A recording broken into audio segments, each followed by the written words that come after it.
باسم سلاسي باسم آب وولد ومنفس قدوس أحدو أملاك آمين.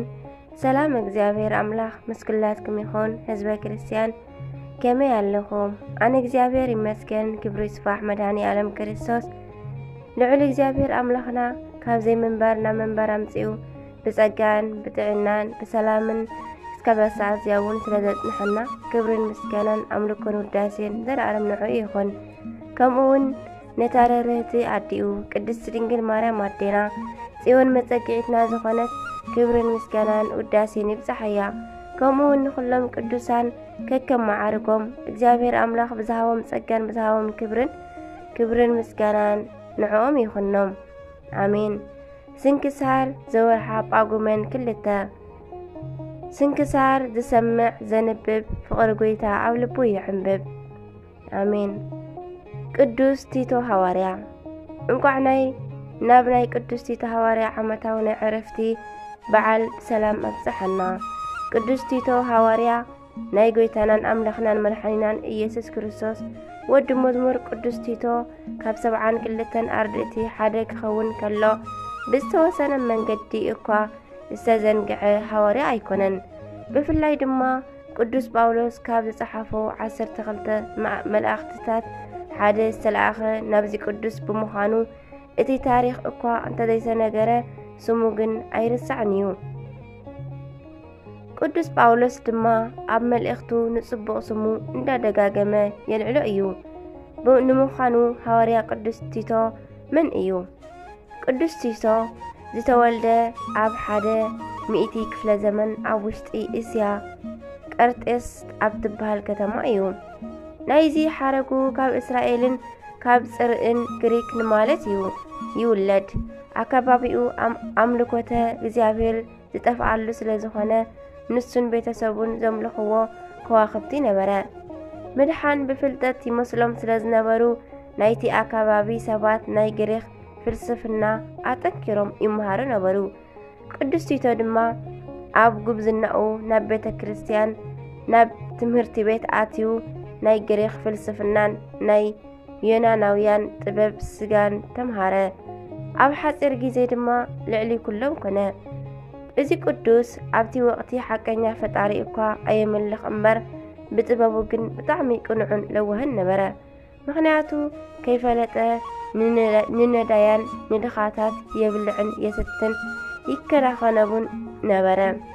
እግዚአብሔር ግን ናይዚ ቅኑዕ ሰብ ሕያውነቱ ከምዚ ኢሉ ክተርፍ ስለ ዘይደለየ ሓደ መዓልቲ ብራእይ ተገለጸሉ።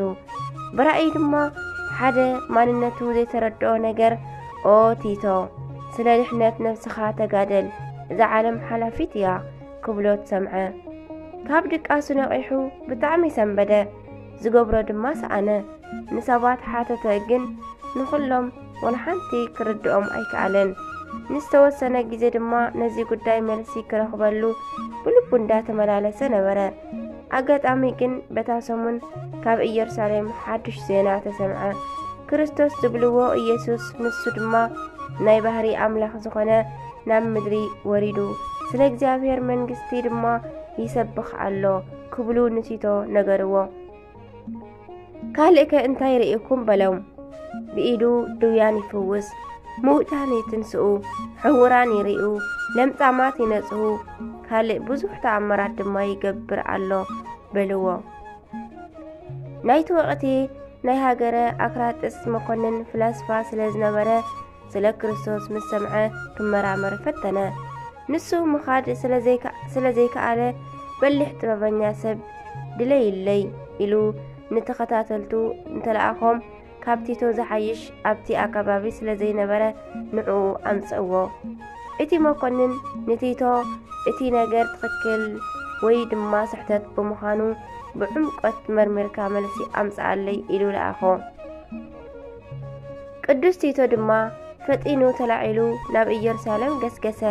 ናብታ ከተማ ምስ ኣተወ ድማ ንጎይታና ደልዩ ረኸቦ። ጎይታናን ኣምላኽናን መድኃኒናን ኢየሱስ ክርስቶስ ብስልጣነ ቃሉ ደውየ ከርሕቕ ኣጋንንቲ ከሳድድ ተመልኪቱ እዚ ስራሕ ናይ ፍጡር ከም ዘይኮነ ተረድአ። ጎይታናን መድኃኒናን ኢየሱስ ክርስቶስ زمهرو تمهرتي كاب ناي غريك فلسفنا بتعمي رحيقون متيقون رخبو ناي غريك فلسفنا مجمرتاو كونه موداو سغاو ايو ጎይታና ግን بتعمي قالو زمهرو سماياوي كمون زلعلماو زخونه تمهرتي ايو برائي ስለ ነፍስኻ ተጋደል ዝበሎ ምስጢር ሕጂ ተተርጎመሉ በዚ ምክንያት ድማ ጊዜ ኣይጥፈን ሽዑ ኣሚኑ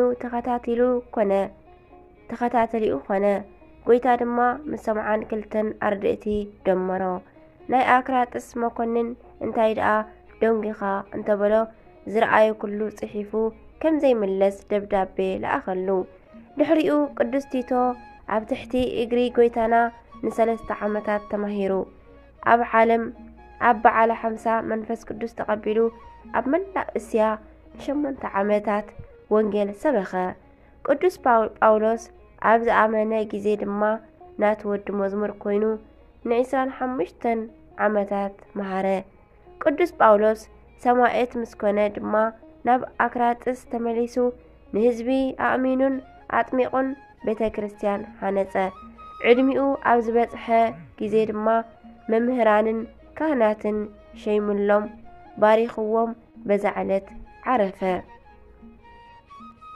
ኣምላክ ቅዱስ ቲቶ ሰናይ ናይ ህይወት ምስጢር ይግለጸልና በረኸት ሐዋርያ ቅዱስ ቲቶ ድማ ይዓድለና አሜን ጳጉሜን ክልተ ዝኽበሩ ዓመታዊ ናይ ቅዱሳን በዓላት ቅዱስ ቲቶ ሐዋርያ ካብ 72 ኣርድእቲ እዩ ወርሓዊ በዓላት ግን የለን ጳውሎስ ባርያ ኣምላኽ ንሐዋርያ ጎይታ ኢየሱስ ክርስቶስን ብእምነት ሕርያት ኣምላኽ ብፍልጠት ሓቅውን ምስ ኣምልኾ በታ እቲ ዘይሕሱ ኣምላኽ ቅድሚ ዘመናት ዘለዓለም ዘተስፈዋ ተስፋ ናይ ዘለዓለም ህይወት ግናኸ ብትእዛዝ ኣምላኽ መድሓኒና በቲና ኣይ ሕድሪ ዝሃበኒ ስብከት ገይሩ በጊዜኡ ንቃሉ ገለጾ ናይ ቲቶ ብሕብረት እምነት ናይ ሓቂ ወደይ ካብ እግዚአብሔር አቦን ካብ ጎይታና መድሓኒና ኢየሱስ ክርስቶስን ጸጋን ሰላምን ምሳኻ ይሁን አሜን ቲቶ